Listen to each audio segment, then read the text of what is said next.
அனைவருக்கும் சற்று முன்னிலையை அறிவிக்கும்படி என்ன சொல்லியிருக்காங்கன்னா, குறிப்பாக 6 மாவட்டங்கள்ல இன்று கனமழை பெய்ய வாய்ப்பு இருப்பதாக சொல்லியிருக்காங்க.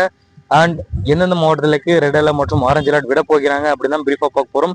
குறிப்பாக வடகிழக்கு பருவமழை தீவிரமடைந்த நிலையில தற்போது எந்த மாவட்டத்துக்கு அதிகமான மழை வாய்ப்பு இருப்பதாக கூடுதலாக பார்க்க போறோம். நம்மளோட சேனல் இப்போ தான் வந்திருக்கீங்கன்னா மறக்காம சப்ஸ்கிரைப் பண்ணிக்கோங்க. பக்கத்தில் இருக்க பெல் ஐக்கனை கிளிக் பண்ணி ஆல் அடிக்க பார்த்துக்கோங்க.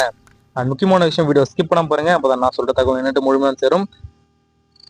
நம்மளோட சேனல் இப்போ வந்திருக்கீங்கன்னா மட்டும் ஒரு வீடியோ லைக் பண்ணிட்டு வீடியோ பாருங்க. தமிழகத்துல கிருஷ்ணகிரி, திருநெல்வேலி உள்ளிட்ட 6 மாவட்டங்கள்ல இன்று கனமழை பெய்ய வாய்ப்பு இருப்பதாக சொல்லியிருக்காங்க.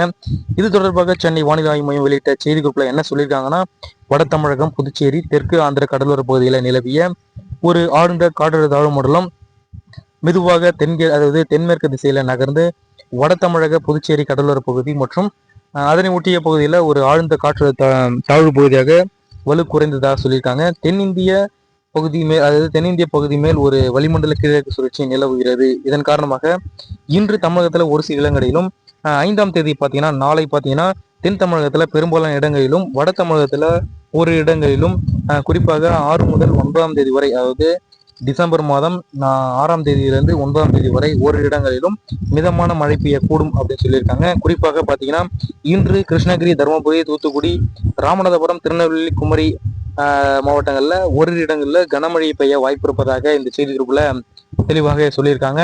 இது போன்ற மழை பற்றிய கூடுதல் தகவலை உடனுக்குடன் துல்லியமாக தெரிஞ்சுக்கணும் அப்படின்னு நினைச்சீங்கன்னா கீழே இருக்க ரெட் கலர் பட்டனை கிளிக் பண்ணி சப்ஸ்கிரைப் பண்ணிக்கோங்க. பக்கத்தில் இருக்க பெல் ஐக்கனை கிளிக் பண்ணி ஆல் அடிக்க பார்க்கோங்க. நன்றி, வணக்கம்.